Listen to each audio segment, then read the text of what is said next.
Olá, seja bem-vindo ao Somos Mais Que Um, esse nosso grande bate-papo sobre carreira, sobre trilha, sobre educação, que é um tema que eu sempre abordo aqui.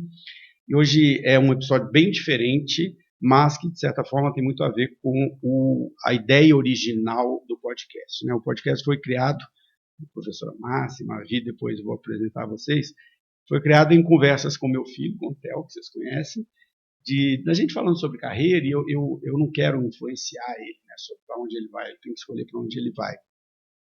E a gente percebeu essa dificuldade que o jovem tem de escolher, que, aliás, que eu acho que nem deveria escolher. E o podcast nasceu para isso, e hoje no podcast nós vamos falar com duas pessoas especiais nesse sentido, porque é uma professora de ensino médio que ajuda muito nesse momento da escolha, a professora Márcia, e a Mavi, que é uma aluna, mas nós vamos falar de escolha profissional aqui, mas vamos falar um pouco mais do que isso, né? Que é uma palavra que às vezes fica mal interpretada hoje, mas do protagonismo que a gente precisa ter na nossa vida, né? Na vida adulta, né? Nas escolhas que a gente faz. Então, sejam bem-vindas, obrigado por vir aqui no sábado. Mavi, sei que você acabou de fazer uma prova pesadíssima. E o que eu queria começar, né? Eu queria começar pelo seguinte, que vocês se apresentassem, lógico, né? Contassem um pouco da história de vocês, mas que você me contasse de onde veio essa história do Estudantes que Ensinam, que é um projeto tão lindo, que nós vamos falar dele bastante hoje. Pode ser. Olá, eu sou a Márcia, professora de inglês, e também trabalho com questões de linguística em geral, no colégio. E eu trabalho com inglês há 23 anos já, no ensino médio há 13 anos, 12 anos no ensino médio. Então você sempre foi professora, né? Sempre fui professora. Com o ensino médio há menos tempo, né? Sim. Mas eu me identifico muito com o público no ensino médio e gosto muito de ajudar, assim, de conversar e participar desse momento da vida deles, né? Você sabe, Márcia, que eu estou tendo uma experiência a partir desse mês agora, que para mim tem sido uma novidade enorme, porque eu sou professor desde 2004, eu sou professor de graduação, de pós-graduação, e eu sempre falava assim, eu não tenho coragem de dar aula para adolescente, eu não tenho coragem. E aí o Regis me convidou, né, para fazer um itinerário lá que eu estou fazendo, de comunicação, e o Theo falava assim, você vai conseguir? O Theo estava preocupado, ele falava assim, acho que você não vai ter paciência para falar com adolescente, será que você vai conseguir? E é muito diferente, né? É uma experiência completamente diferente, mas muito motivadora, assim, é um público muito legal, pelo menos tem sido até agora, muito legal. E você, Mavi, conte de você. Meu nome é Maria Vitória, todo mundo me chama de Mavi, acho que deu para perceber um pouquinho já. Muito obrigada pelo convite, Fabiano. É um prazer estar aqui contando um pouquinho do que a gente está fazendo, da nossa trajetória também. Eu estou no 3º ano do ensino médio, então já estou para me formar. Espero que ano que vem já vá para a faculdade. Já tem uma escolha? Na verdade, eu tenho várias escolhas. Que é o normal, viu, Mavi? Tenho vários planos, A, B, C, mas depois a gente pode contar um pouquinho. Acho que a gente veio aqui também para contar sobre uma iniciativa que a gente está desenvolvendo em conjunto. A Márcia vem me ajudando muito, inclusive o Theo e a Alice agora também estão sendo imprescindíveis, está sendo muito legal o apoio deles.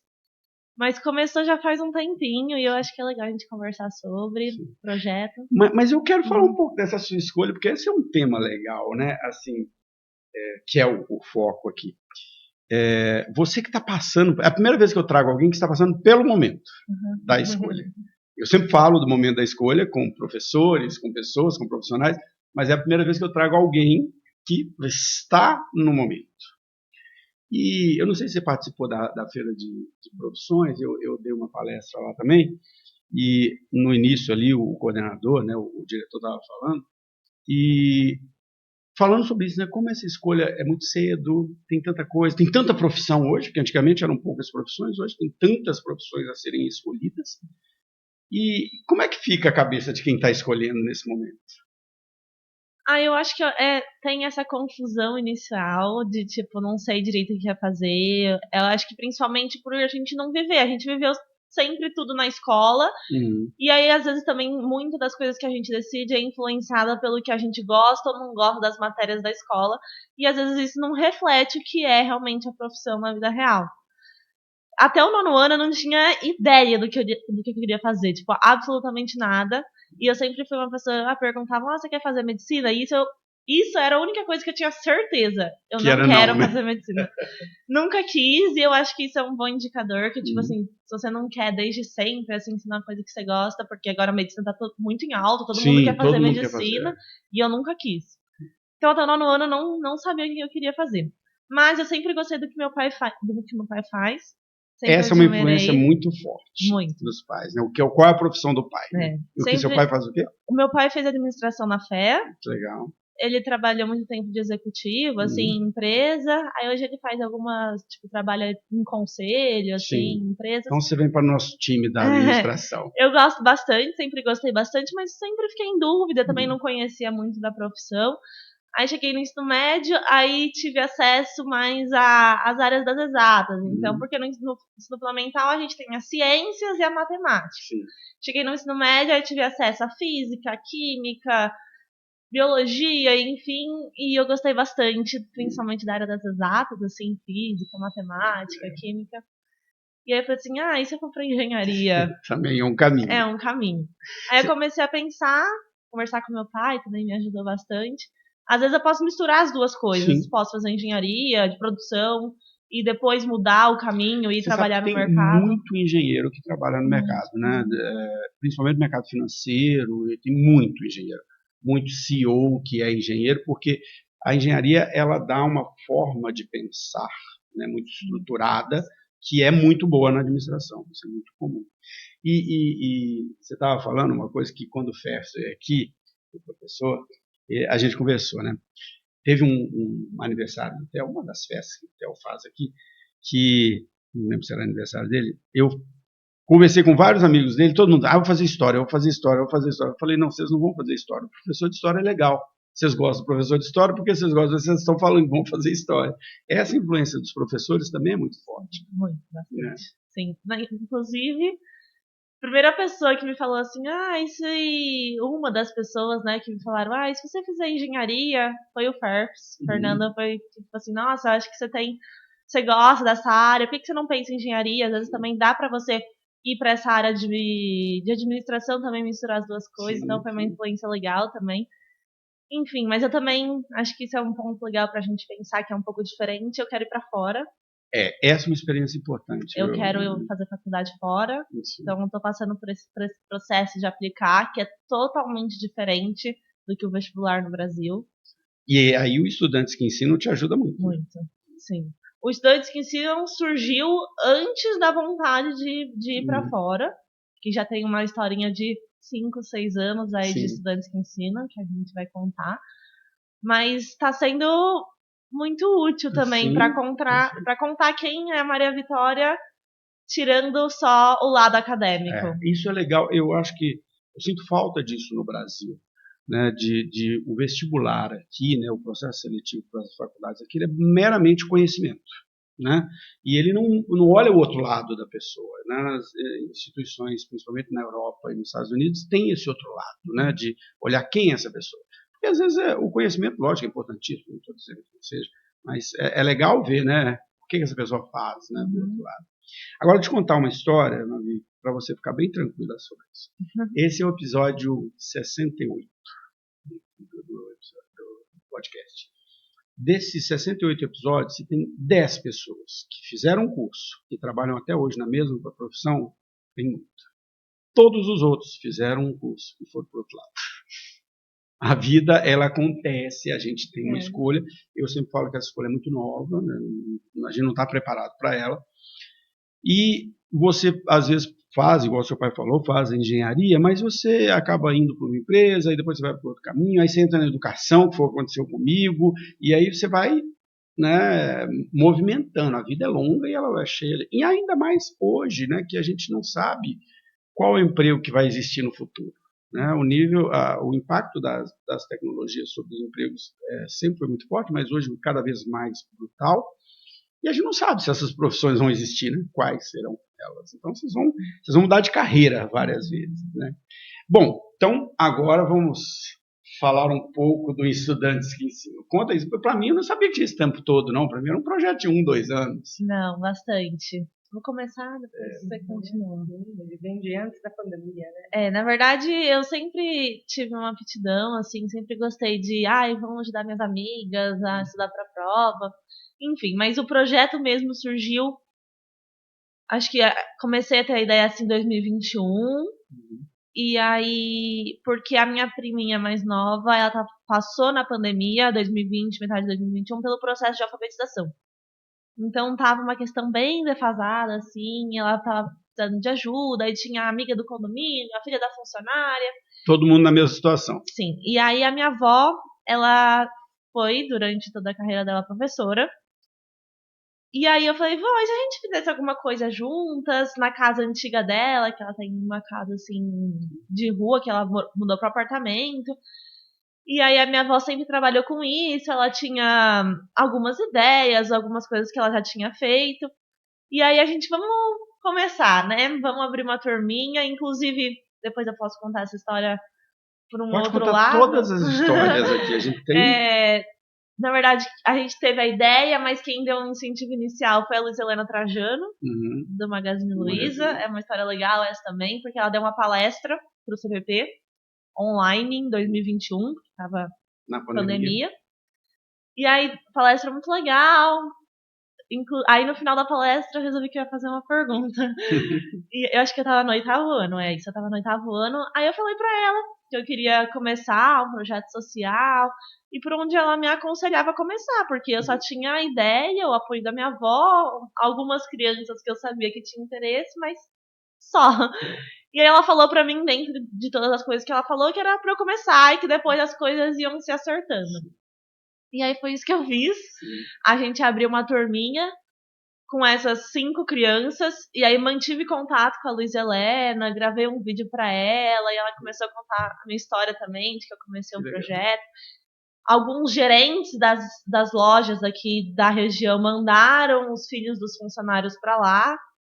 Então a gente começou nessa realidade, na casa que a gente sentava no chão, assim, construindo livro, então vamos ler uma historinha e agora vamos construir cada um o seu próprio livrinho. Foi uma experiência bem legal, mas assim, eu falo que o Estudantes que Ensinam tem várias fases. Sim. Essa foi a primeira fase. E em todas as fases, sem exceção, a gente enfrentou dificuldades. E vai ser assim pra sempre. Isso chama mundo. Isso chama vida. E olha que legal. Na semana passada, eu fui entrevistado num podcast. E a pessoa me perguntou, era um podcast mais alto, desculpa, eu estou ligando e desligando o ar, porque eu estou com calor, mas eu não quero que vocês fiquem com frio. Tudo bem. E era um podcast sobre carreira, sobre liderança, e ele me perguntou quem são os líderes que eu admiro, né? E as pessoas sempre falam os mesmos, né? Steve Jobs, essa coisa. E eu falei dela, na verdade, porque eu acho que ela tem uma liderança muito legal, que é essa liderança humanizada, né? Essa coisa de estar, você vê, né? Ela, na posição que ela tem, uma das maiores empresárias do país, né? Dar uma palestra para um colégio, ouvir uma pergunta de um aluno, dar uma dica, dar orientação, acompanhar. Essa humanização da liderança é fundamental, né? A gente vê os líderes, às vezes, como eles se encastelam lá em cima daquele endeusamento. E isso que você contou, que ela te falou, a dica que ela te deu, tem muito a ver com o conceito de carreira, né? Eu tive um grande professor, né? Na verdade, ele ainda é um professor, que ele fala o seguinte, né? O caminho se faz caminhando. Então a gente tem que dar o primeiro passo e vai embora que as coisas vão acontecendo. Eu acho que, na verdade, ela sou super fã, admiro muito. Inclusive, fui fazer um estágio lá no Magalu agora nas férias. Que legal. Voltei a falar com ela, falando que estava querendo fazer alguma coisa diferente nas férias. Não sei se ela lembrava de mim, mas lembrou. E aí ela me convidou para ir lá passar 2 semanas, fui lá, aprendi muito, viver assim uma experiência, ver como que é uma empresa grande, né? Que é outro mundo também. Totalmente diferente. Aí eu até falei, aprender algumas coisas para trazer para os estudantes que ensinam, porque no final das contas o que a gente está fazendo é administrando por mais que seja um projeto social, a gente tem problema, a gente tem que lidar com prazo, com conversar com o diretor de uma escola, conversar com o diretor da outra, ver transporte, arrecadar dinheiro, fazer evento. Então um monte de coisa que não, tem que ser aquele evento que organizada. vocês fizeram, né, da festa junina, né, mas que vocês organizaram, aquilo é um grande exemplo de... Totalmente. Né? E você sabe que, eu não sei se você pode comentar isso, não vou comentar, uma das, se vocês perguntarem, né, como é que o Theo e a Alissa, né, falam, que eles ficaram muito frustrados há um tempo atrás com a história das entrevistas que vocês iam dar, e que eu, do outro lado, eu estava acompanhando, porque eu dou aula no curso de jornalismo da Barão, e eu tenho alunos que são estagiários das TVs, todas elas, da IPTV, da coisa, e uma delas, nossa, nós vamos entrevistar o pessoal lá do colégio do seu filho, e aí depois não deu certo, né, e não deu certo por um motivo, vocês podem falar, mas né, por uma dessas dificuldades que a gente enfrenta de colocar as coisas para funcionar, porque você esbarra em burocracias, em posicionamentos políticos, em coisas que às vezes atrapalham. Né? Principalmente falando de educação e na esfera que a gente está trabalhando. Sim. Mas enfrentar e ver como que a gente não pode lidar, parar, né? Exatamente. E assim, tá bom, teve esse primeiro momento muito legal, que muito mais difícil, né? Até porque não tem infraestrutura nenhuma, não tem apoio nenhum. E como que isso veio para dentro do colégio, veio para dentro do CPP? Depois dessa fase, aí eu entrei no ensino médio, e aí eu conheci a Márcia. E aí a Márcia teve uma... Que até agora não falou nada, Márcia, né? Exatamente, só eu você que estava falando. Aí conheci a Márcia, aí a Márcia veio com uma ideia, aí a gente enganchou com o projeto junto. Conte, Márcia. Eu acho que essa parte dessa entrada no colégio. Sim, eu acho que eu trabalhei, né? Eu trabalho ainda, mas um pouco menos hoje. Eu tenho uma escola de inglês na cidade de Araraquara. E essa experiência com gestão educacional, embora não seja formada em gestão, eu tenho experiência com gestão, com gerenciamento, né, de questões amplas, muitas questões que envolvem o processo educacional, e isso ajudou. É um negócio, né? A educação é um negócio. É um negócio. Então isso ajudou, acho que, a dar o corpo ao projeto que a gente tem hoje, né? Acho que talvez tenha ajudado a montar o esqueleto do projeto, né? Você sabe, na minha palestra lá na feira de profissões, eu falo isso. Eu brinco assim, né? A administração não é uma profissão sexy, que todo mundo fala, eu quero ser médico, eu quero ser advogado, não é? Não é um negócio assim. Mas ela está em todos os lugares. Ela está na escola, ela está no escritório de advocacia, ela está no hospital, ela está em todos os lugares. Você vai ter que administrar. Você pode ser um excelente professor. Se você não souber administrar, você nunca vai ter uma escola. Então, acho que... E aí o CPP trouxe isso para dentro do projeto. Como que isso é dentro? Assim, é um projeto estruturado dentro da escola? Como que é essa relação? Vamos lá. Eu me lembro da palestra. Não, eu lembro, eu estava lá. Mas eu não lembro de você, Mavi, você era tão pequenininha. Eu era 8º ano, faz muito tempo já. Mas enfim, a Mavi, quando estava no primeiro ano, né, ela já tinha um perfil de liderança que era diferenciado, né, para uma aluna de primeiro ano do ensino médio, né? Muito madura e muito segura de como chegar a algo que é uma coisa que veio com ela. Acho que veio no pacotinho dela ali e ela vai carregar. Tem aquela coisa dos dons e das competências, né? E a gente tem que pegar as pessoas que têm dom e desenvolver as competências nelas. Sim. Eu acho que pode ser muito da influência, né, do pai, talvez, mas é uma coisa dela, e ela gosta de liderar, ela gosta de fazer a coisa acontecer, como a Luísa colocou, muito bem colocado na palestra, né? E a Mavi chegou, né, com uma ideia assim, Márcia, eu queria fazer um projeto, porque eu estava coordenando na época um projeto de monitoria dos alunos. Era um projeto que era assim, era uma mentoria de português e de inglês para os alunos do ensino fundamental do colégio, do próprio colégio, era interno. Então, eu coordenava os alunos do médio que faziam esse apoio, Isso. esse atendimento. Então eu fazia assim um trabalho de verificar, organizar semanalmente esses encontros, né, e verificar quem podia atender, o quê, né, enfim. Uma agenda ali, né? Isso. Essa é a segunda, essa que eu falo que é a segunda fase do projeto, porque foi aí que eu vi que a Márcia também poderia entrar nisso comigo. Juntar as duas coisas. Exatamente. Né? Eu me lembro do dia que ela veio até mim lá no segundo andar do ensino médio, ela chegou, Márcia, você podia falar comigo um pouquinho? Queria conversar com você a respeito de uma ideia, e aí ela me contou que ela queria levar esse projeto, essa mentoria, eu chamava de mentoria, sim, né? Sim. Para uma escola pública. Eu falei, vamos fazer, eu posso te ajudar com o que eu consegui na parte pedagógica, parte administrativa, vamos fazer acontecer, né? Não, a gente já tem, vamos tentar o sim, né? Essa é a regra número 1 da gestão. Vamos tentar, né? E o Regis também ajudou muito, eu sentei para conversar com o Regis várias vezes. Como que vai fazer? Será que dá certo? A gente não conhece ninguém. Será que a gente vai chegar lá e eles vão deixar a gente trazer um projeto de fora aqui para dentro? A gente está falando de escola pública, tem o sistema regradinho deles, né? Tem essa questão da legislação na escola pública que muitas vezes engessa essas. Eu tenho a vivência da escola pública superior, né, do ensino superior da USP, e é um grande problema, às vezes, né, você fazer essa fusão, né, trazer, por exemplo, no curso de administração, existe um distanciamento entre a teoria e a prática. E a forma de você resolver isso é trazer a empresa para dentro da escola e a escola para dentro da empresa. Mas nas públicas você não consegue fazer isso. Né? Lá no ensino superior, imagino no fundamental. Até, assim, existem vários projetos de extensão das universidades que acabam não indo para frente, né? Perfeito.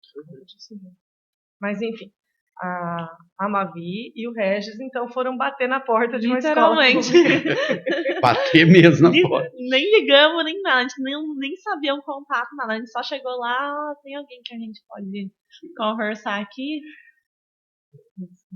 E aí foi assim que surgiu, legal. né? E eu acho muito legal o colégio dar essa oportunidade, né? Porque assim,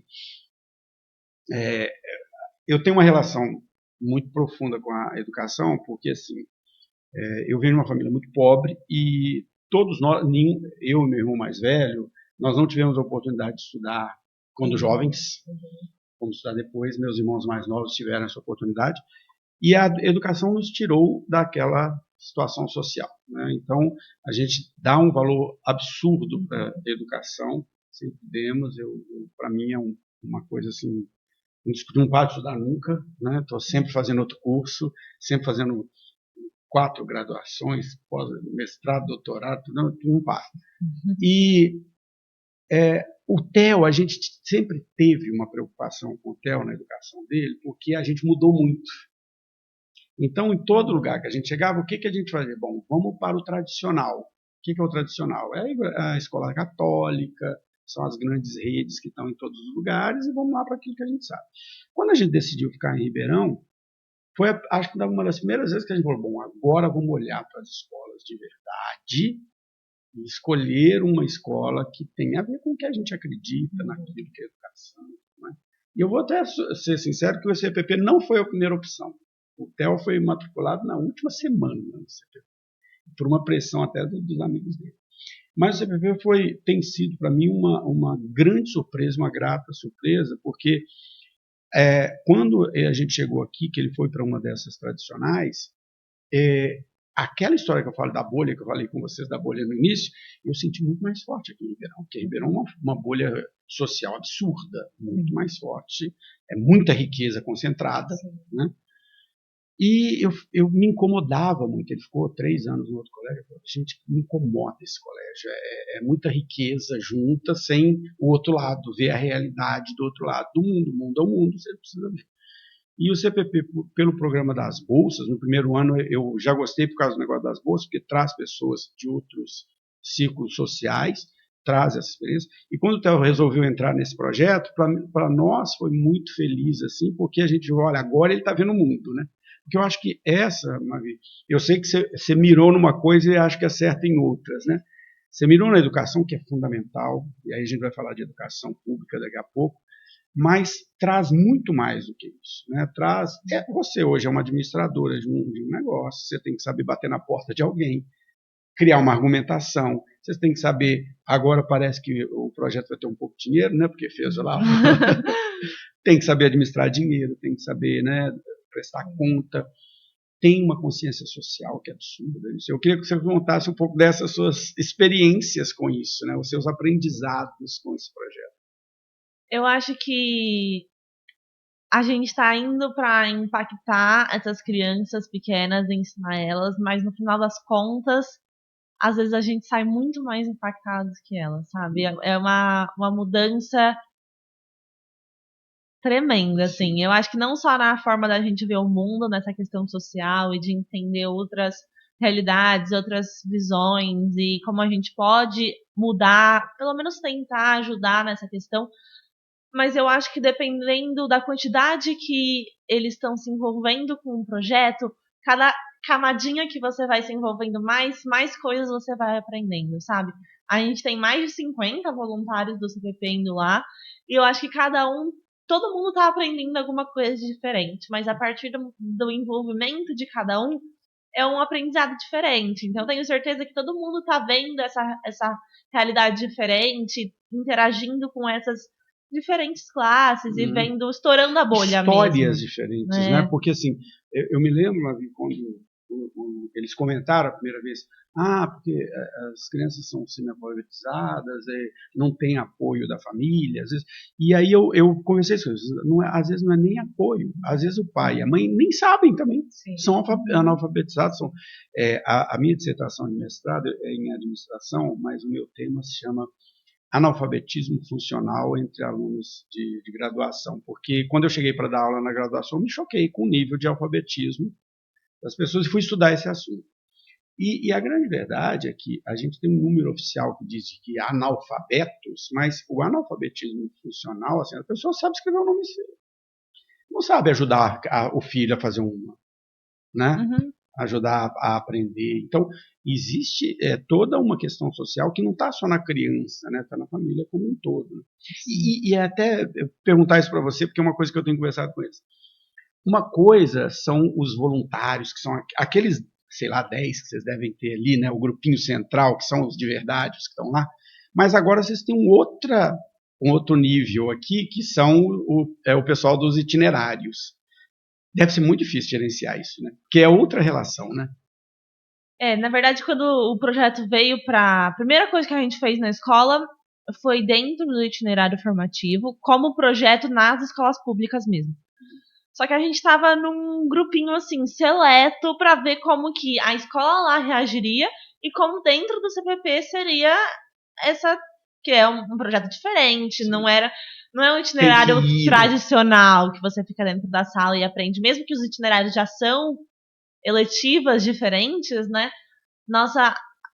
A proposta ali, a gente começou com poucos alunos, né, para ver como que ia ser tanto a recepção de lá quanto de cá. E começou indo bem, né? Todo mundo gostou, a experiência foi legal. Então a gente começou isso no ano passado. A gente começou, não sei, com 6, aí virou 10, aí virou 12, aí virou 15. A gente fechou 2024 com 15. Só com os alunos do segundo ano, eu tava no segundo ano. Aí esse ano a minha turma não podia mais ir, porque o terceiro ano não tem mais itinerário. Então agora a gente vai ter que abrir para um pessoal que nunca foi, né? A gente tava bastante com medo de como que ia ser. Mas assim, o que a gente extrapolou de uma forma assim gigantesca que a gente esperava, porque a gente tava terminando o ano com 15. A gente abriu as inscrições, tinha 38. E a gente falou, meu Deus, o que a gente vai fazer com todo esse pessoal? A gente até pensou um processo seletivo, porque eu acho uma experiência válida também passar por um processo seletivo. Mas a gente também viu que abrir aquela experiência para todos aqueles que se demonstraram interessados também era muito válido. Lógico que nem todos vão se com certeza, né, dedicar da mesma forma. Né? Para alguns vai fazer muito sentido, para outros nem tanto. Né? Mas foi legal, não foi? Foi uma experiência bem bacana. A Marcia pode falar bem que ela estava ali. Eu acompanhei, né, a turma no itinerário formativo no segundo bimestre.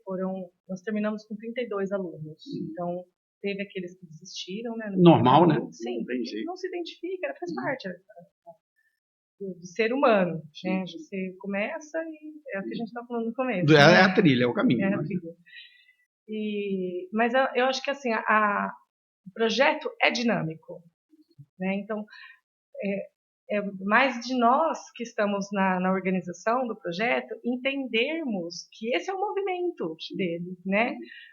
O pessoal do terceiro ano não pode mais estar lá agora. Então, o ano que vem, o Theo, a Alissa, o pessoal também do vão ter que sair.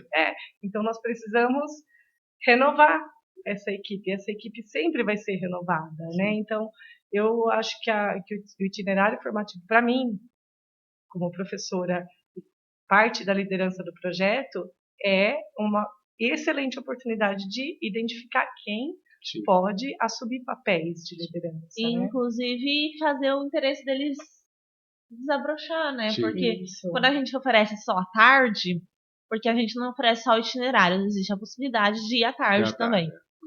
Muitas vezes eles não querem, né? Porque, tem que ir à tarde, entendeu? E aí, às vezes, quando oferece a oportunidade de ir de manhã você já tá lá, entendeu? Então, se você vai ter que escolher um itinerário, né? Aí você escolhe Exatamente. E aí, quem vai de manhã fala, nossa, muito legal, quero ir à tarde também, entendeu? Então, é uma forma de apresentar o projeto na prática muito fazer válida. As pessoas experimentarem. Exatamente. Como eles gostam da questão da coisa prática, né? Porque eu acho que vocês comentaram, né, no início da nossa conversa, que as coisas estão muito ali no mundo abstrato, né, para o jovem hoje no ensino médio. E eles aprendem coisas, né, muitas coisas, mas a coisa do fazer, né, estar dentro, vivenciar algo, como você foi vivenciar no estágio na Magalu, como é importante sair daquilo que você faz sempre, né, e vivenciar algo que é como se fosse uma atividade profissional mesmo. Né? Esse, para mim, talvez seja um dos grandes problemas do nosso ensino superior. Eu atuo no ensino superior desde 2004, 2005, e existe um distanciamento, como eu disse, grande da empresa com o mercado. E quando você pega, um exemplo simples, você pega os alunos e leva para uma visita técnica. Agora, um pouquinho antes do final do primeiro semestre, eu levei os alunos para a fábrica da Ambev, lá em Agudos. Cara, é uma experiência boba. A gente passou 4 horas lá dentro. Mas isso trouxe um impacto tão grande para os alunos, né? Assim, só de entender, porque eu dou lá aula para eles, por exemplo, de logística, mostrando tudo. Eles foram ver a prática, né? O Theo, por eu ser professor, sempre teve esse interesse pela educação. Mas quando ele foi lá, né? O aluninho sentou do lado dele, e é completamente diferente, né? É uma vivência. E aí, né, trazendo para esses desafios que você falou, vou voltar na história aqui do CPP, mas só falar dos desafios. Uma coisa que eu achei muito interessante, né, foi o que aconteceu, porque aí mostra a questão da falta de infraestrutura da educação no Brasil. Né? O Theo chegou aqui num dia para mim e falou assim, pai, a gente vai ter que dar aula para os professores sobre como usar o sistema, e veio aqui e me pediu ajuda em algumas coisas. A gente desenvolveu aqui a aula e ele montou material que eu falei, nossa, isso aí é um aprendizado caramba, né? Ter que pensar o que você vai falar e tudo mais. É um aprendizado fantástico. E esses desafios não estavam planejados, né? Esse é um tipo de desafio que vocês não tinham nem pensado. Na verdade, são vários o tempo todo, né? Eu acho que esse é o ponto que mais ensina quem está participando dos estudantes que ensinam. É o lidar com o imprevisto, o planejamento, habilidades organizacionais que eles desenvolvem ao longo do processo, porque eu acho que falta muito a questão do processo, né?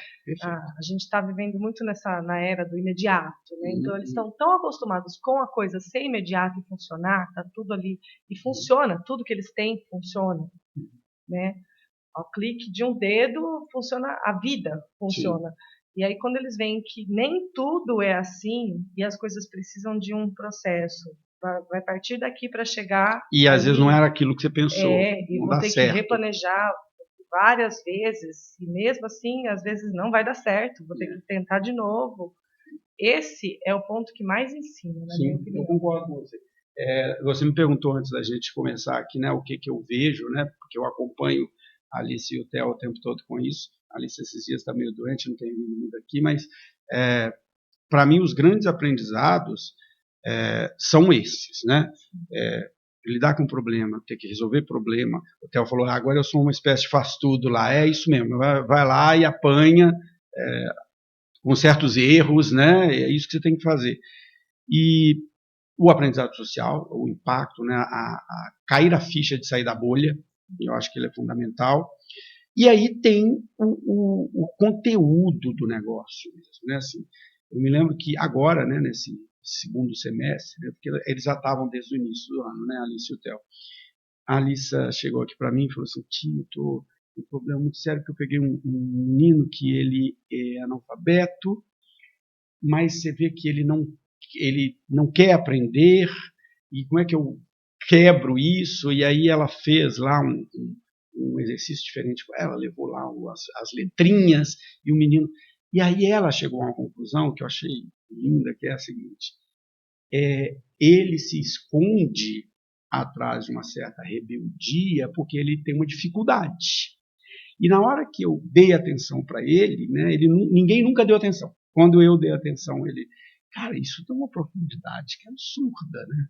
Você só aprende isso com muitos anos, né? É muito difícil chegar nessa conclusão, né? Sim, sim. E é um olhar, eu estava conversando ontem com o Regis sobre isso. Talvez, na nossa atuação lá, é muito possível que seja a primeira vez que alguém esteja olhando para aquela pessoa Perfeito. do jeito que a gente está olhando, com o tempo que a gente tem, porque a gente tem tempo para olhar para eles ali. É diferente da atuação dos professores, né, que estão ali fazendo o que podem, com uma sala de 30, 35 alunos, às vezes mais, e alguns alunos assim com questões que ainda não foram diagnosticadas, e a gente ter esse olhar, a gente poder sentar com o aluno e talvez ali fazer um relatório. Eu peguei relatórios do itinerário formativo do segundo bimestre, que foram assim lindos. Eu li aquilo e falei, gente, eu preciso colocar isso aqui, dar andamento a isso, porque talvez essa tenha sido a primeira vez que alguém notou isso. Sim. Você sabe que assim, eu contei, né, como que surgiu a minha dissertação de mestrado. Eu estava fazendo sobre negócio, business, canais de distribuição. E para ganhar o crédito que eu precisava ter, eu tive que dar aula. Eu fui dar aula porque eu precisava do crédito. Quando eu cheguei na aula a primeira vez, né, para dar aula numa graduação, numa escola particular, eu percebi assim, gente, os alunos têm uma dificuldade muito grande de entender coisas muito básicas, de ler um texto e entender esse texto, de entender uma fórmula matemática, de entender isso. E eu fui discutir isso com o meu coordenador, meu orientador, e ele falou, não, esse é um conceito chamado analfabetismo funcional. Quer estudar isso? Eu falei, não, mas isso não tem nada a ver com administração. Ele falou, não, tem a ver com educação, tem a ver com administração, tem a ver com tudo. Vamos estudar isso. E o que eu... Aí eu comecei a estudar e você começa a observar tudo. Né? O que eu ouvia na sala do professor? Aquelas coisas assim, esse aluno não sabe nada, os alunos têm uma dificuldade absurda, como é que põe um aluno desse aqui dentro, que não sei o quê. E eu, como eu estava estudando aquilo, eu falava assim, tá, mas eu tenho que entender por que esse aluno está aqui assim, por que ele tem essa dificuldade. Porque quando você estuda o analfabetismo funcional, um dos principais indicadores, um dos principais variáveis que influenciam o analfabetismo funcional é a escolaridade dos pais. Se os pais têm uma escolaridade maior, né, você vai ter mais facilidade de aprendizado, porque os pais ajudam, principalmente a mãe mais do que o pai. Então, eu fui para esse olhar do, tá, este é o aluno, o que eu faço com ele? Né? Não de criticar. Agora eu tenho observado isso, porque eu fiquei muitos anos fora da graduação, só com pós, e agora eu voltei para a graduação, e agora a reclamação qualquer, esse aluno não quer nem nada, esse aluno só fica no celular, esse aluno não sei o quê. E eu volto com isso, né? Assim, tá, o aluno é esse. Eu sou professor aqui na frente. O que eu tenho que fazer para né, para ver este aluno, entender o ponto de vista dele, né, que é um pouco das metodologias ativas. Eu acho que o grande negócio que eles estão aprendendo na prática é que não adianta ir lá com uma teoria e colocar no quadro, né? Eu tenho que fazer o aluno viver aquilo, né? Deixa eu parar de falar, senão eu falo. Na verdade, o que a gente está mais fazendo é a prática, né? Porque a gente tem vários braços do projeto, né? A gente trabalha com diferentes frentes. E eu acho legal porque a gente já trabalhou com leitura, já trabalhou com ciências. Assim, nosso carro-chefe é a Sala do Futuro, que são as plataformas que os alunos têm que preencher do governo. E principalmente nessa prática, a gente está sentado o tempo todo do lado da criança, porque a criança tem que preencher a plataforma sozinha. Então não adianta eu ir lá explicar na lousa como que ela mexe na plataforma. Não vai funcionar, entendeu? Eu tenho que estar ali do lado dela, ensinando ela. Mesmo com as coisas de reforço, matemática, então a gente, ou mesmo de alfabetização, leitura, que a Alice e o Theo, todos eles todos nós, né, estamos enfrentando com essa dificuldade, porque era uma coisa que a gente realmente ficou muito surpreso, porque a gente, é uma questão de bolha mesmo, a gente nunca tinha visto um adolescente de 13 anos que não sabia qual que é a letra A. E a gente ficou foi um choque. Como que eu ajudo ele? Não adianta eu usar o mesmo jeito que eu uso para ensinar uma criança de 6. Ele vai achar um saco. Você talvez não perceba, a Márcia talvez perceba isso um pouco mais. A pandemia ela foi brutal nesse sentido, né? Eu dou aula para alunos muito próximos de você, porque os meus alunos têm 18, 19, 20, né? Eles só estão um ano na sua frente. E é perceptível o impacto que a pandemia trouxe sobre isso tudo. E aí tem um assunto que foi entrar pela pandemia, mas depois a gente sai nele lá na frente, até pela sua vontade de sair e tudo mais, que é o seguinte: a pandemia impactou você, impactou o Theo, impactou a Alice, mas num nível completamente diferente do que impactou essa criança.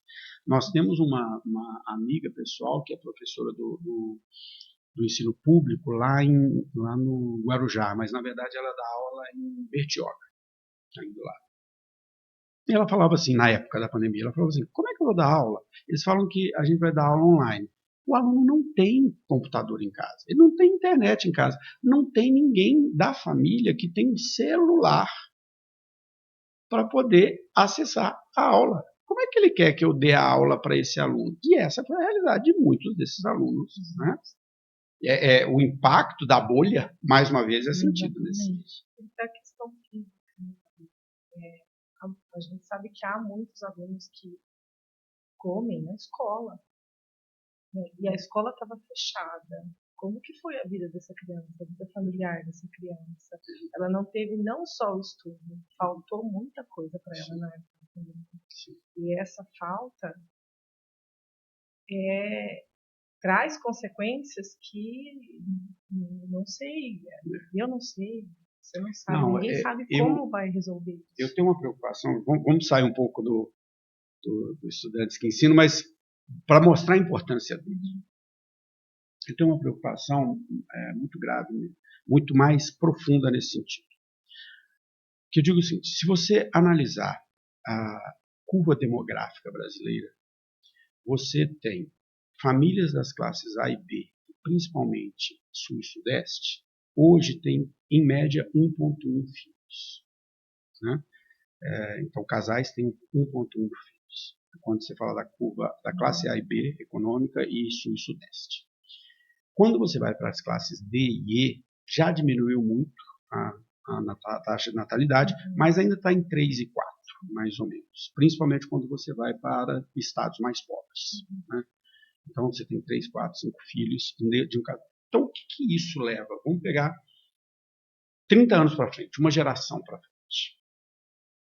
Pessoas como a Mavi, o Theo, a Alissa, todos eles, tiveram todas as oportunidades de estudar. Estudaram nos melhores colégios. Se tinham problemas, teve um professor de suporte, fez inglês, fez computação, fez estágio, foi para os Estados Unidos, fez um cursinho lá, vai fazer uma faculdade lá fora, beleza. Essa pessoa, e com um agravante social.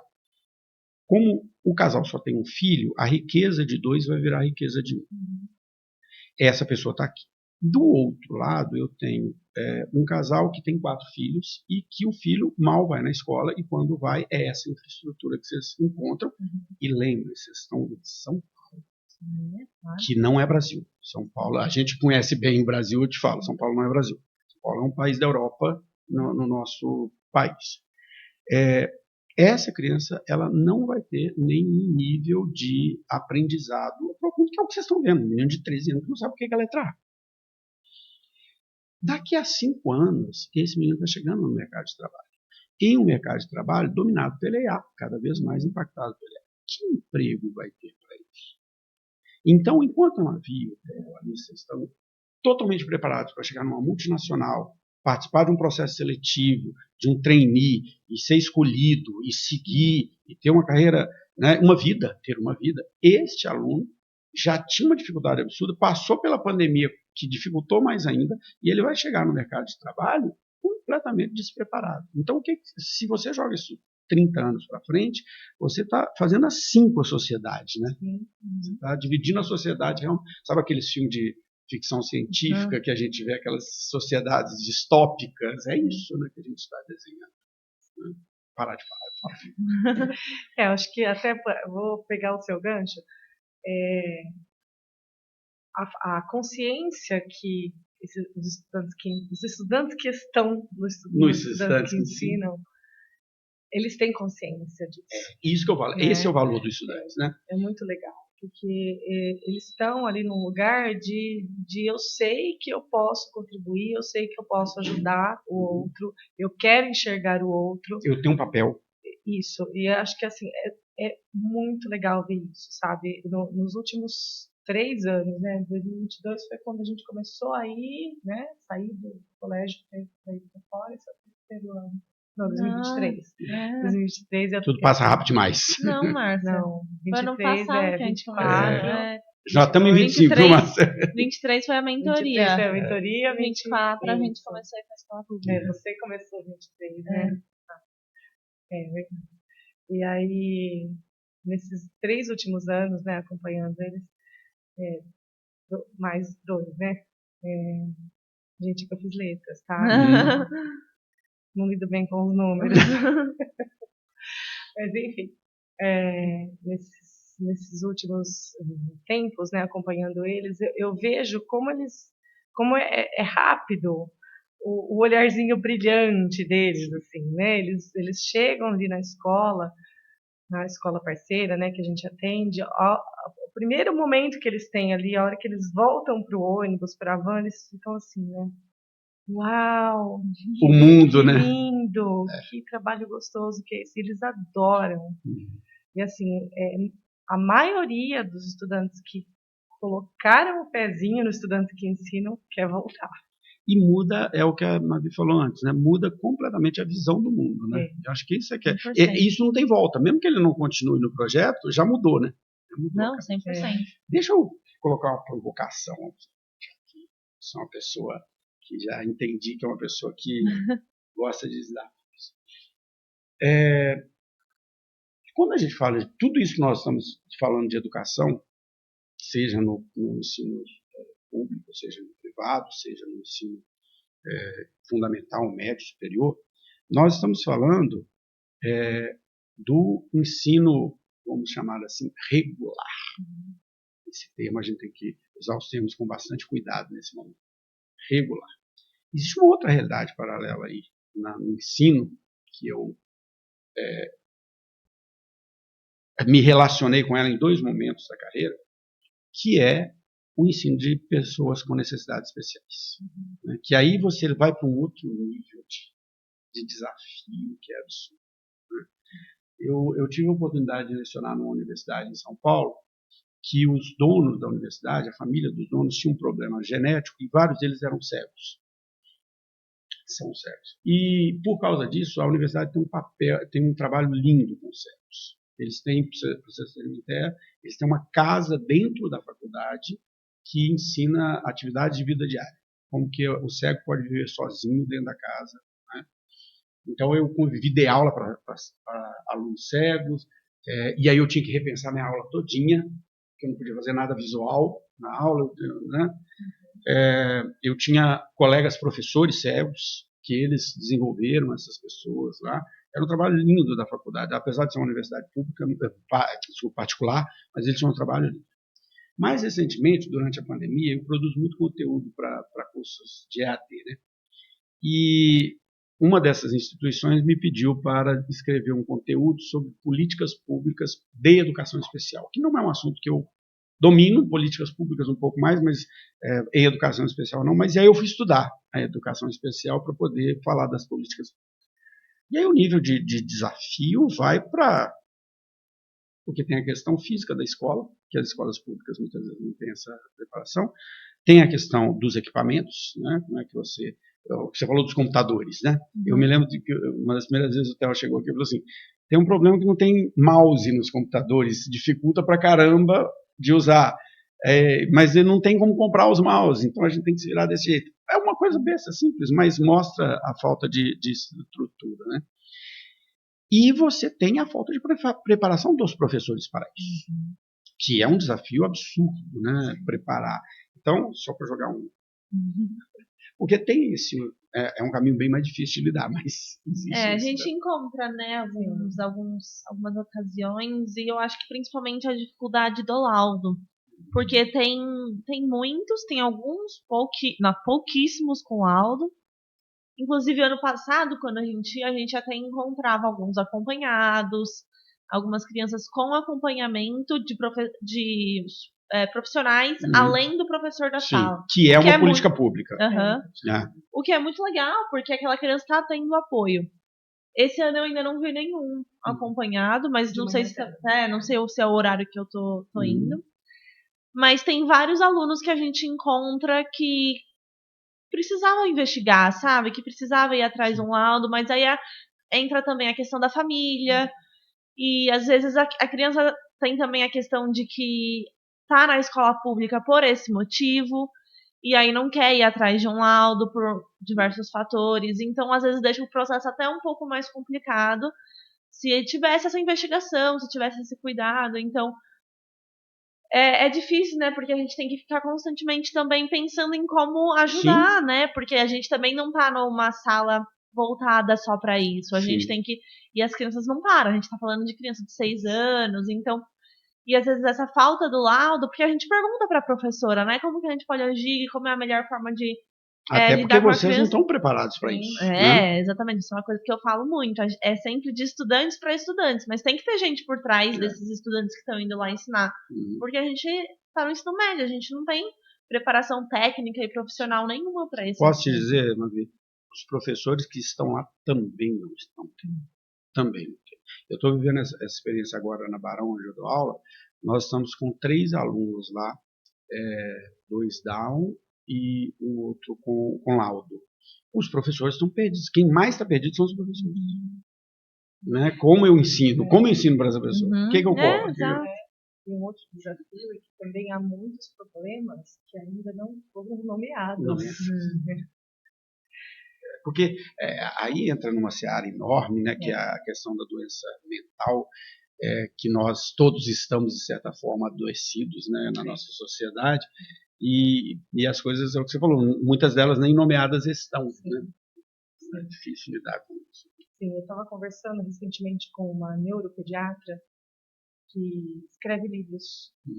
Ela tem uma editora e ela escreve livros para o público neurodivergente. Neurodivergente.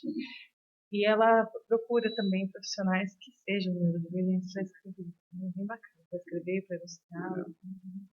E ela estava me falando sobre a questão de como é difícil diagnosticar autismo, por exemplo, em meninas. Né? Porque há pesquisas que dizem que há mais meninos do que meninas autistas.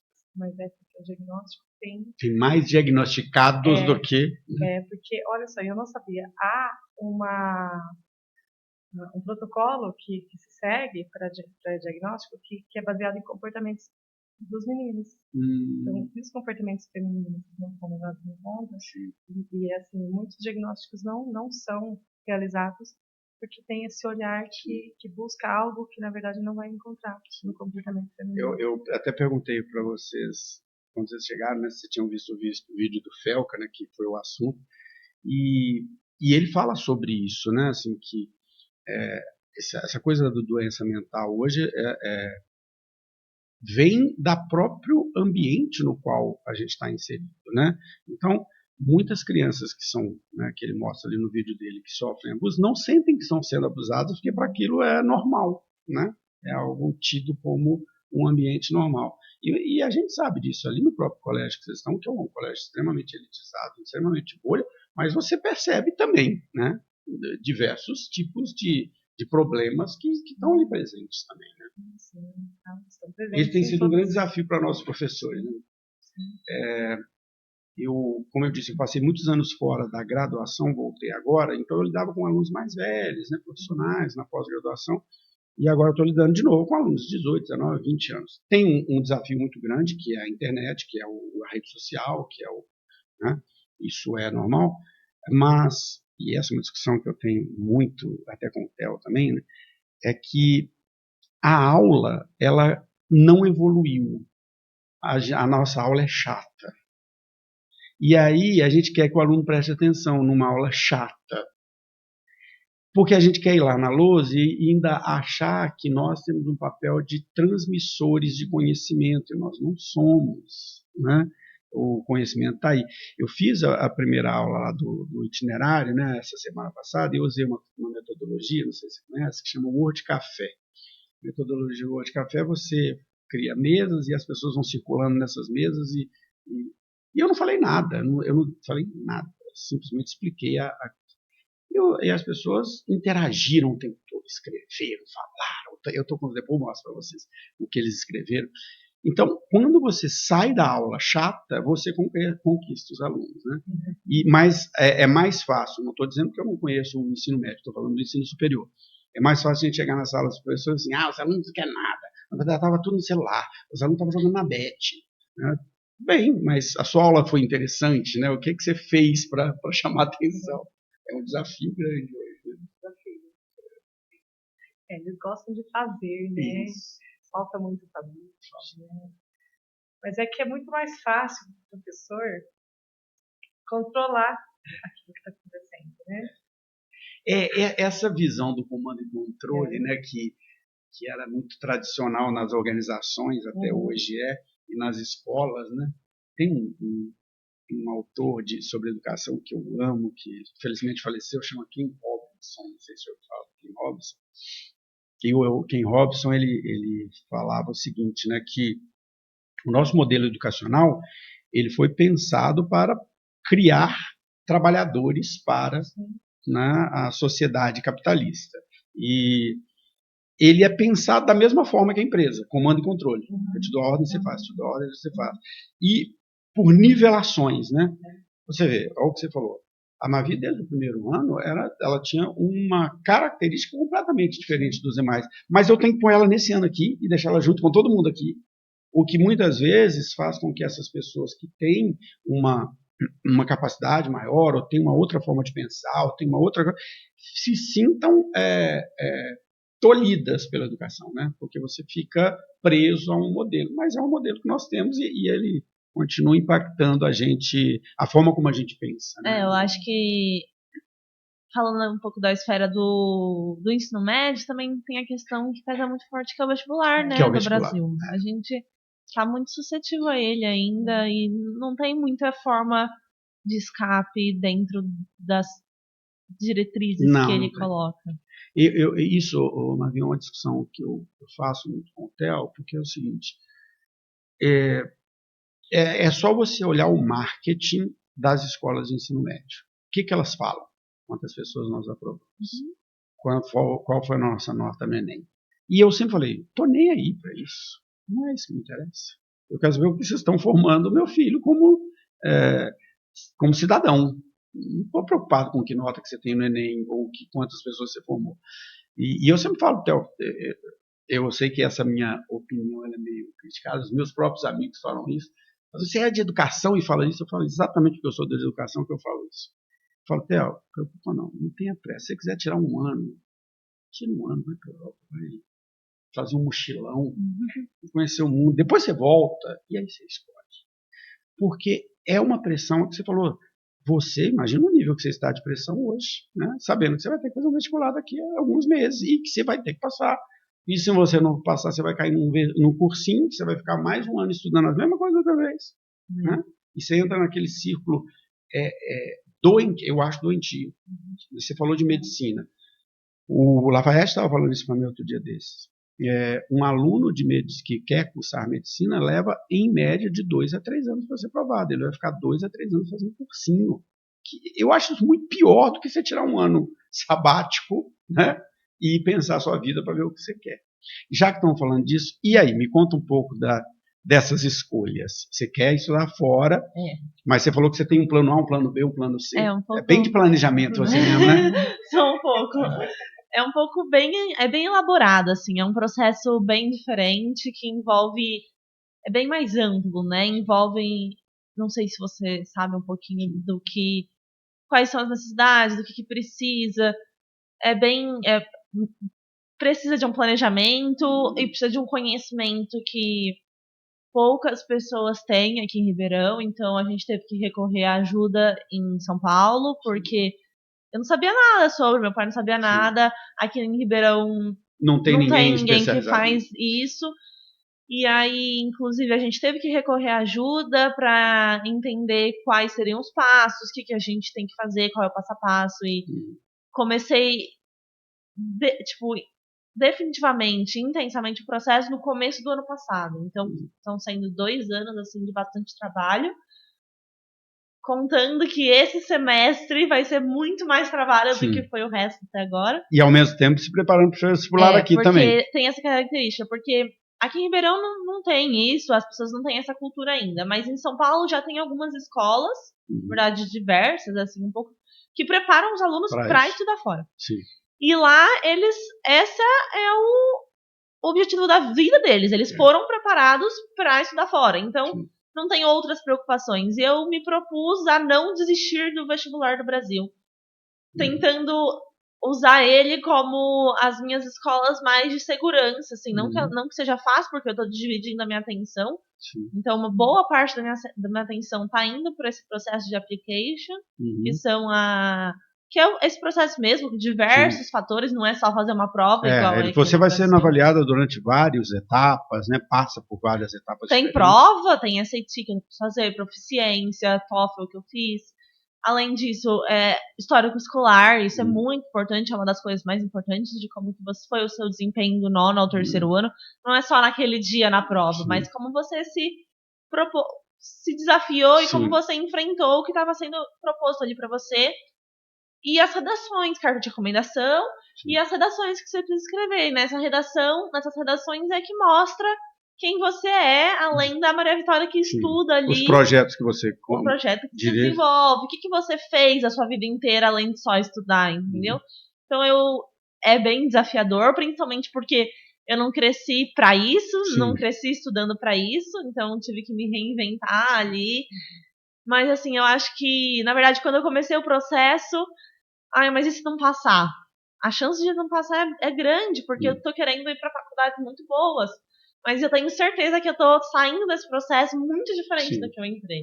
Mesmo muito que você fique aqui, você já chega com outro olhar. Muito diferente de se eu não tivesse feito, tivesse só prestando vestibular, entendeu? Eu melhorei meu inglês, eu melhorei minhas habilidades comunicativas, eu melhorei o processo. Você sabe, como eu disse aqui para vocês no início, né, eu direciono essa conversa aqui para 3 públicos diferentes, que é vocês que estão escolhendo a carreira, para o público da minha idade que está se repensando, porque pensou que ia aposentar e vai fazer outra coisa da vida. Eu nunca pensei em aposentar, mas as pessoas pensam. Mas eu falo muito com um profissional do meio do caminho, que é muito comum isso acontecer, aconteceu comigo. É comum você entrar numa vida profissional, porque você fez a faculdade, foi a faculdade que você fez, você arranja um emprego, você vai fazer um estágio e aí você começa ali. E se você é uma pessoa que se dedica, você vai se destacar, você vai crescendo profissionalmente ali, né? Que foi o que aconteceu comigo. E aí chega num momento da sua vida que você fala, cara, não estou satisfeito, não estou feliz, não era isso que eu queria da vida, isso não está me fazendo bem, a gente adoece, isso aconteceu comigo, eu adoeci, um tanto de coisa acontece. E neste meio da carreira, muita gente quer fazer uma mudança de carreira. Quer ir para a consultoria, quer mudar completamente de carreira, às vezes a pessoa, que eu falei, a maioria das pessoas que passou aqui, fez direito e hoje trabalha com marketing, fez administração, então a pessoa vai indo para outros caminhos. Qual é o erro que as pessoas cometem nesse momento, Mavi? Eles querem assim, fazer assim e vou mudar de vida. Como foi o meu processo, né? Eu tinha toda uma experiência comercial, eu cheguei a diretor comercial de uma empresa e eu falei, não é isso que eu quero, não é, estou doente, isso está me fazendo mal. Analisei tudo que eu gostava naquele momento e falei assim, bom, eu quero dar aula, quero ser professor.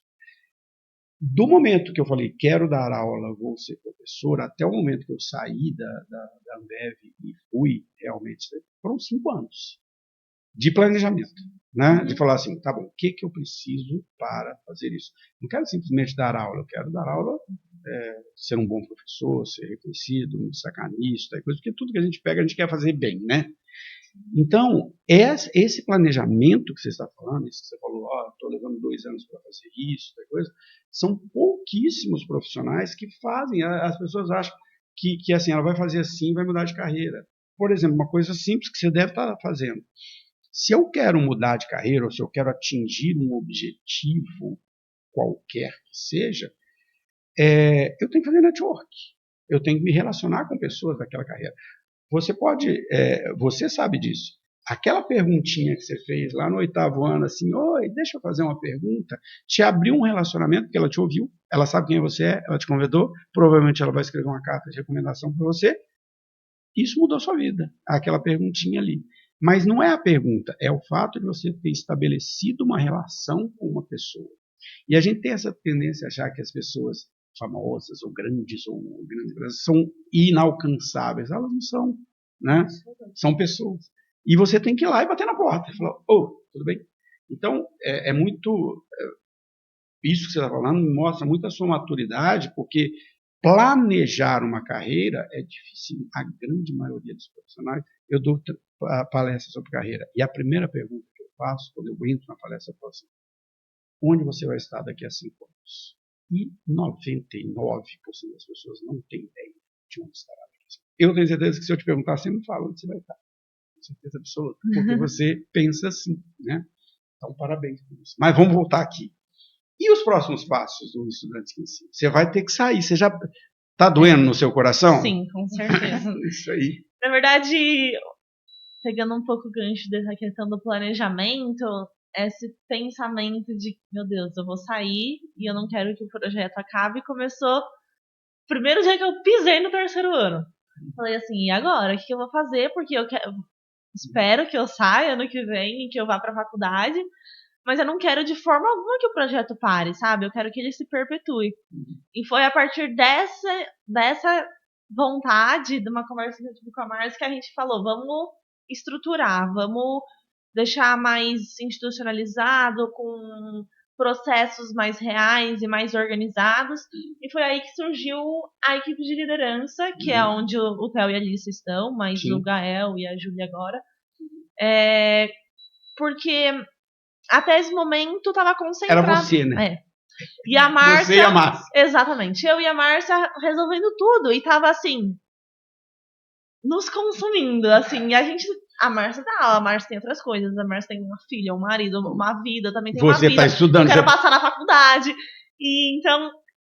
um monte de coisa. E a gente precisava dividir as funções. E também eu acho legal trazer outras opiniões, sabe? Sim. É mais legal ter outras pessoas e dar essa oportunidade das pessoas também vivenciarem essa parte, é o que eu tava falando, a cada passo que você se envolve no projeto é mais uma camadinha que você pega pra você e aprende coisas diferentes. Então dá oportunidade para outras pessoas também aprenderem essa parte organizacional, de gestão, de fazer reunião, Porque fazer ata, porque agora eu tenho um projeto que todas as reuniões da equipe de liderança tem que fazer a ata da reunião, tem que definir prazo, quem que vai fazer cada coisa. Tem uma ferramenta muito boa para isso, chama 5W1H, você conhece? Não. Então vou depois te apresentar essa ferramenta. Muito obrigada. E aí foi aí que a gente, na verdade, não foi um processo seletivo, meu Deus, eu vou escolher você foi quem realmente demonstrou interesse, quem estava interessado em se envolver mais com o projeto. Que é o melhor processo seletivo que tem. Exato. Né? E aí a gente formou essa equipe, e aí as coisas começaram a andar mais, começamos a organizar, a dividir funções, que eu acho importante também, para deixar de uma forma mais organizada, e implantar essa ideia na cabeça deles também de que ano que vem eles vão ter que fazer a mesma coisa que eu fiz. Eles vão ter que fazer a mesma coisa. Porque eles vão embora também. E aí outras pessoas vão ter que chegar e liderar o projeto. E que seja sempre essa reciclagem, que novas pessoas cheguem. Acho que a Marta pode falar um pouquinho também de como tá só comentar antes uma coisa com você sobre isso. A minha consultoria é sobre... Eu dou consultoria para empresas em processo de sucessão. A gente chama de profissionalização, eu não gosto desse termo, porque eu acho que qualquer empresa, ela é profissional. Mas profissionalização é o seguinte: o que a minha consultoria faz? O que eu faço? É pegar uma empresa que foi uma pessoa que criou, que ela começou lá sozinho, aí depois ele trouxe um parente, aí depois ele contratou uma pessoa, depois ele contratou outra pessoa. Essa empresa hoje tem 20 anos, 25 anos, e é uma empresa gigante, fatura milhões, tem 200 funcionários. Mas na cabeça do dono que fundou, é a mesma empresa ainda. Quando eu cheguei, por exemplo, nessa empresa que eu estou em Ribeirão, essa pessoa tinha 200 funcionários, mas ele ainda pagava as contas da empresa, pagava mesmo, assim, a pessoa entrava, ele pagava, tudo passava por ele. E qual é o meu trabalho? É criar os processos para dizer, isso não é você mais que faz, a partir de agora é outra pessoa que vai fazer isso, isso é outra pessoa. E o grande problema desse processo é a dor do dono. Que ele fala, não, mas isso sou eu que faço. Não, não é você mais. Agora quem vai fazer é tal pessoa, tal pessoa. E o final desse processo, que é o que você está passando agora, é o dia que chega e fala assim, não precisamos mais de você. Você agora está no conselho. Seu pai não faz parte do conselho? O conselho é isso.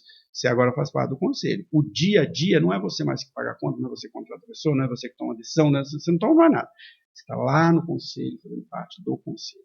E você está passando por esse processo agora. Você tem que ir abrindo mão. É o seu filho que você criou, né? Literalmente. Mas agora você tem... Isso dói, né? Dói em pessoas de 60 anos de idade, não vai doer em você que tem 16, 17 anos, né? E achar as pessoas que também gostem do projeto, como a gente gosta, como a gente trabalhou nele, é difícil também, né? Difícil. E eu acho que a gente encontrou um grupo bem legal, que está ajudando, que está se envolvendo bastante. E eu tô surpresa, na verdade, que as coisas estão acontecendo, que eles estão se envolvendo. Eu posso falar pelos dois que eu conheço. Eles amam de paixão, só falam disso. Eu fico muito feliz. Todas as vezes que estão aqui, todas as vezes que eles chegam,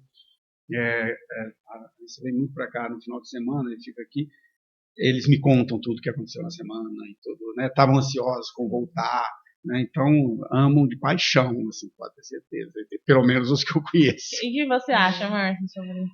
Eu estava pensando, ouvindo o Fabiano falar sobre a questão do deixar o outro tomar conta, né? Me lembrei da questão de como nós professores centralizamos a nossa aula, né? É um pouquinho também do papel de controle, né? O mesmo medo que o professor tem de deixar o aluno tomar a conta, de ser protagonista na sala de aula, a gente tem medo de entregar os nossos processos a outras pessoas, né? Delegar e ver como é que vai ser, né? Que resultado que nós vamos ter com isso. Mas voltamos para a história do vamos fazer acontecer. Tem que acontecer, né? O projeto não vai parar, a vida não vai parar, o tempo não vai parar. E eu vejo que eles estão se engajando, né? Agora o itinerário formativo está atendendo o primeiro ano. E eu tinha medo de abrir a inscrição e ter 5 inscritos, né? Nossa, o projeto vai morrer. Porque são novos, eles nem conhecem o projeto, né? Sim, são novos na escola, né? Tudo novo para eles. 22 inscritos. 23, porque uma pessoa acabou indo para lá, fazendo a inscrição errada. Deu certo, 23 inscritos. E então agora a gente está indo de micro-ônibus, né? muito bacana. Que é outro nível de complexidade desse itinerário, né? Porque você está lidando com sair da escola, sair da bolha, né? E ser responsável. Eu me lembro que quando foi teu primeiro nesse formato, né?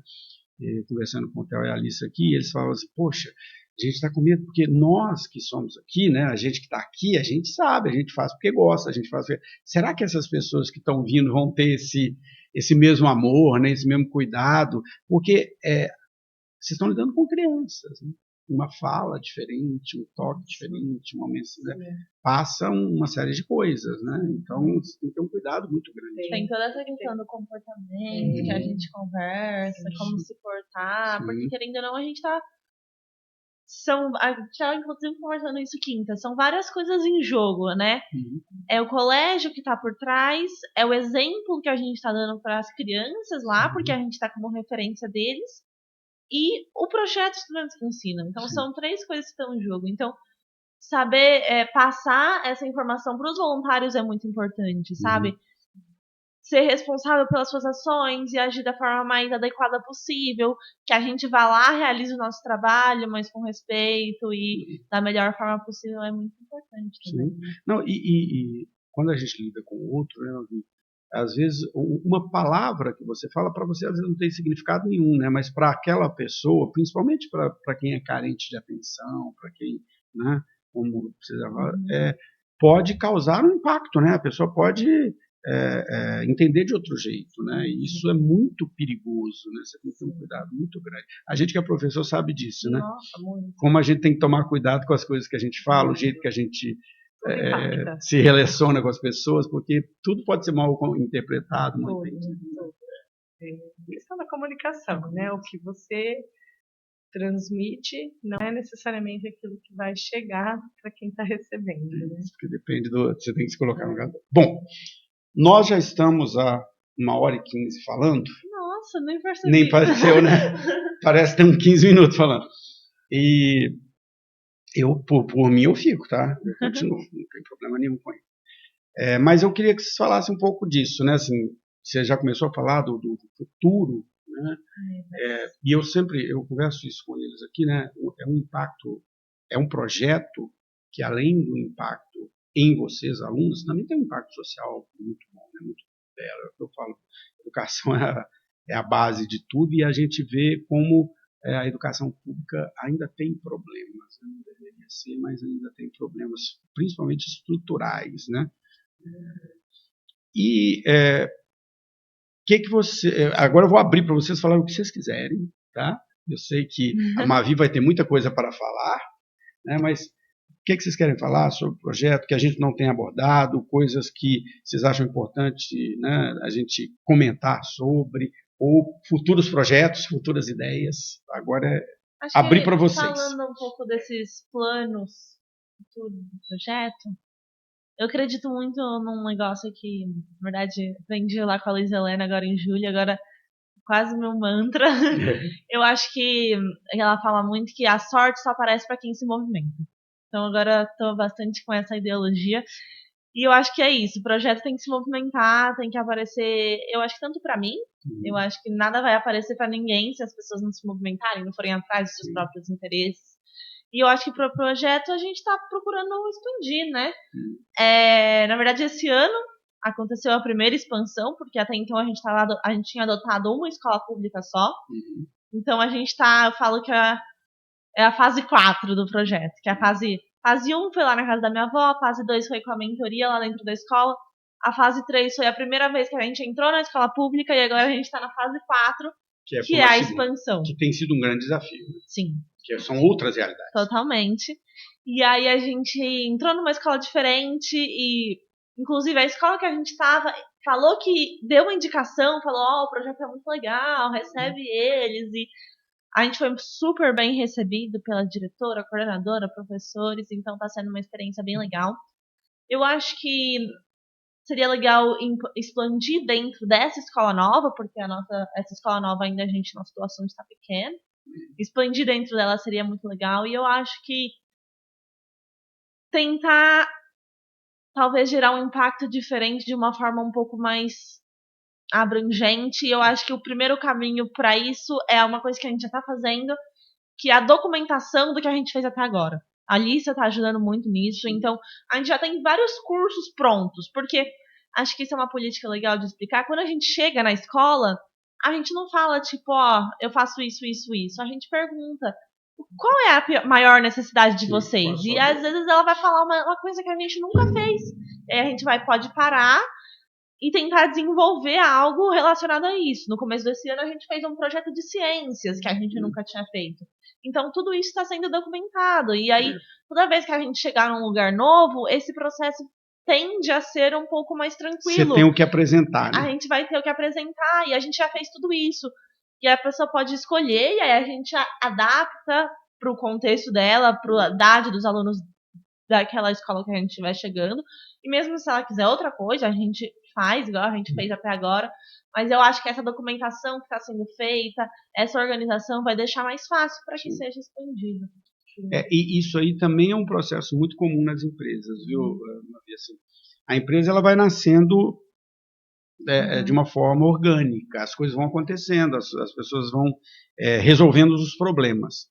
Chega um momento que você precisa organizar, né? Criar os processos dessa empresa. Já que a sua mentora é a Luísa Trajano, né? Outra coisa fundamental numa empresa, né? Porque eu discuti isso há algum tempo com eles, né? Que eles estavam assim, poxa, como que a gente organiza isso? E aí eu falei com eles sobre isso. Você pode fazer uma ONG, você pode fazer uma OCIP, uma ONG é isso, uma OCIP é isso.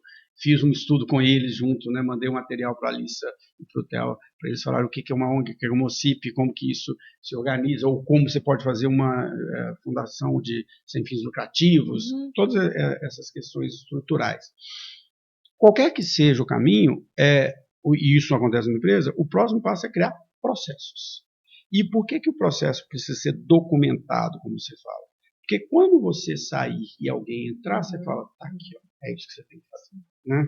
O processo é esse. Né? Então, e aí entra o contexto da profissionalização da empresa, e o que vocês estão passando por uma profissionalização, é o seguinte, quando você documenta todos os processos, todos os produtos que vocês têm, mas também os processos, como eu abordo a escola, como que eu faço isso, como eu faço aquilo, né? Se documenta tudo isso, esses processos se tornam maiores do que as pessoas. Então, as pessoas vão passar por eles, podem melhorá-los, podem aprimorá-los, mas as pessoas podem ir embora, que o processo continua. Né? É o que eu falo que os donos não entendem, é o seguinte, que a empresa chega num momento que ela é maior do que eles. E a empresa não pode morrer junto com ele, que é o que acontece com muita empresa. A empresa morre junto com o dono, né? Porque a empresa é o dono. Né? E o que você está sofrendo hoje é isso, assim, o projeto é maior do que você, é o projeto da Mavi e da professora Márcia, mas ele é maior, e ele vai sobreviver a vocês, né? Vocês vão passar e ele vai continuar, daqui a pouco entra outra professora, né? E esse é um momento, e mostra muita maturidade de um projeto, né? E vou te contar uma história, para a gente acabar. Eu já dei muita consultoria para o Sebrae para empresas em processos que a empresa está quebrando e a gente vai tentar ajustar.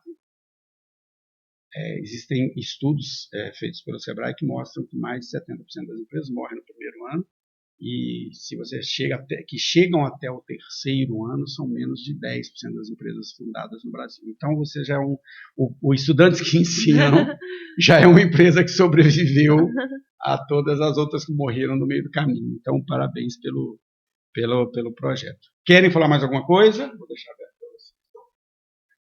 Porque nós já estamos 1h20 de conversa. Você quer falar alguma coisa, Márcia? Eu queria agradecer pela oportunidade de vir aqui. Foi uma delícia, falar, eu adorei. Sobre o projeto. Acho que dá visibilidade, é o que a gente estava tentando, a questão da entrevista também foi um caso. Sim. Dá visibilidade para isso que a gente está fazendo. É tão legal, e eu acho que se a gente conseguir atingir mais pessoas e que mais pessoas fiquem sabendo dessa nossa iniciativa e às vezes querem ajudar de alguma forma, eu acho que a gente está. Nisso, se vocês quiserem ajuda, porque eu tenho alunos lá do curso de jornalismo que estão na Band, na EPTV, na Rádio Band, na Record, legal. Na SBT. Eu tenho, acho que, alunos em todas as coisas.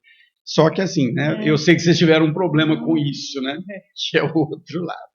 Bom, gente, primeiro assim, primeiro parabenizar, né? O projeto é lindo demais. Eu já vinha falando com o Theo há bastante tempo de trazer vocês, mas acho que o Theo e a Alissa ficam assim, não, mas a Mavi está muito corrida com o negócio da escola, não sei o quê. Já tinha falado com o Regis, né?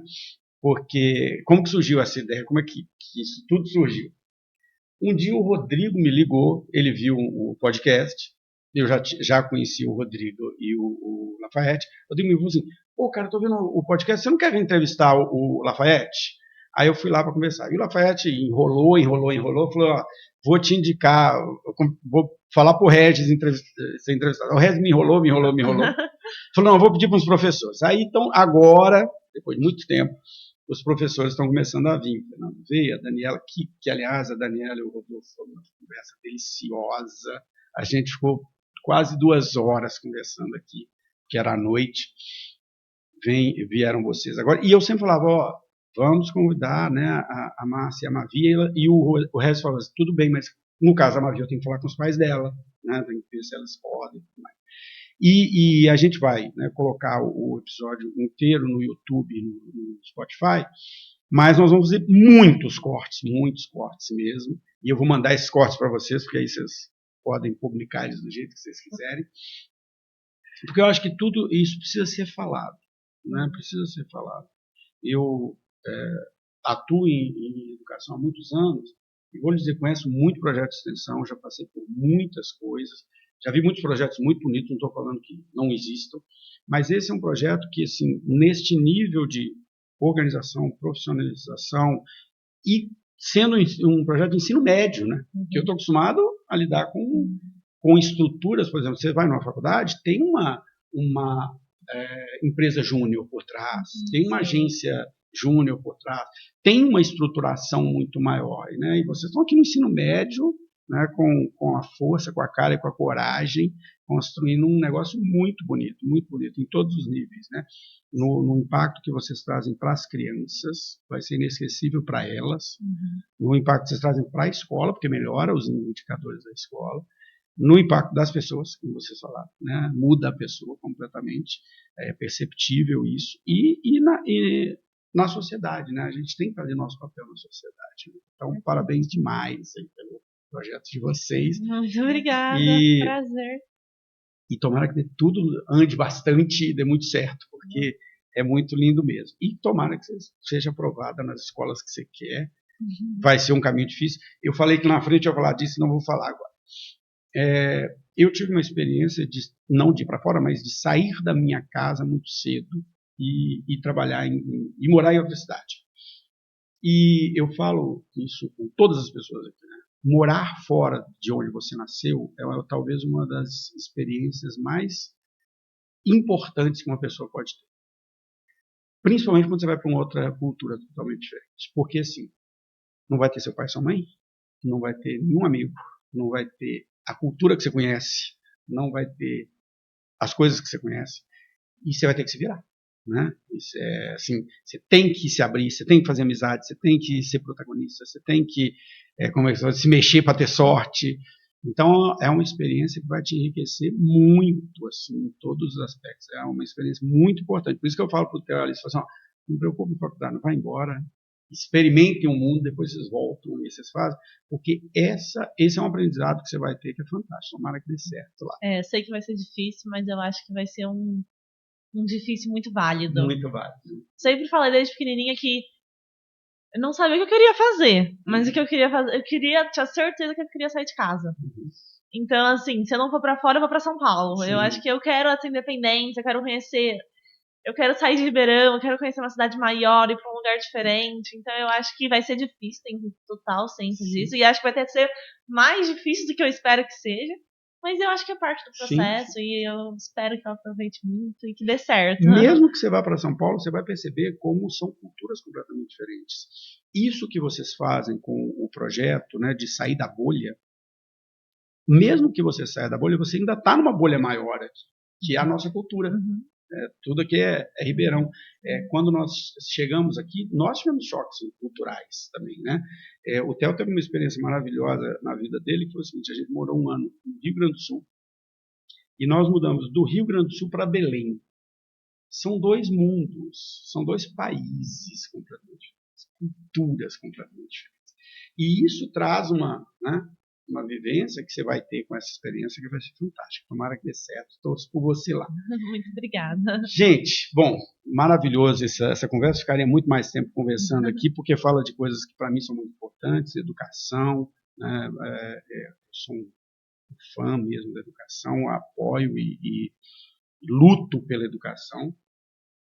Eu acho que eu tenho dó, assim, né, quando eu vejo que a educação ainda não é levada a sério no Brasil, como deveria ser. Né? E ver pessoas, né, parabéns mesmo, eu lido com muitos jovens, com pessoas de todas as idades do mundo, todas as idades diferentes. Existe hoje um preconceito muito claro na sociedade, a geração Z não quer nada. Tá? E eu sempre falo, não existe isso de geração, existem pessoas, cada pessoa é de um jeito. Pode ter algumas características, mas cada pessoa do jeito. E você é a prova disso, né? A geração Z que não é geração Z. Né? Então, gente, mais que um é sobre essas experiências, sobre causos que fazem a gente entender que a carreira não é um caminho só, ele não é reto, ela é uma trilha que a gente vai construindo à medida que a gente vai dando os passos. E eu gostei muito do que você falou. A sorte, né? Ela só acontece, só aparece para quem. Então, se você ficar paradinho, nada vai acontecer. Se mexa, vá, dê o primeiro passo, né? A trilha começa no primeiro passo. E espero que vocês tenham gostado e até o nosso próximo encontro.